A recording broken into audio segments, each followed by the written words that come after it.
Arestado ang isang lalaki matapos gamitin ng baril at paputukin sa barangay Tenejeros, Malabon, Sabado ng tanghali. Nakatanggap daw ng tawag ang Malabon Substation 2 mula sa ilang concerned citizen dahil sa putok ng baril.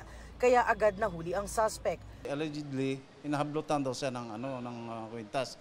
Inahabol niya, tapos pinaputukan 4 na beses. Nakuha sa suspect ang ginamit na baril at mga bala. May naipakitang ID at permit to carry ang suspect. Pero wala itong COMELEC exception para magbitbit ng baril kaya mahaharap siya sa reklamo.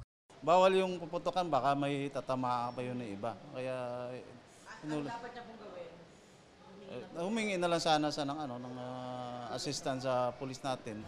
Kulong din ang isang lalaki matapos umano magpaputok ng baril sa barangay Longos kahapon. Ayon sa Malabon Police, nahuli ang suspect na nagwawala at may hawak pang baril. Nakuha sa kanya ang baril at mga bala at basyo.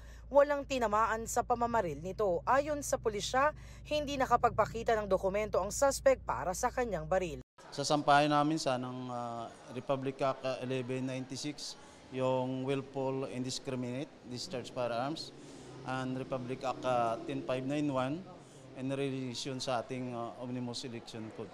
Para sa GMA Integrated News, Jamie Santos, Nakatutok, 24 Oras.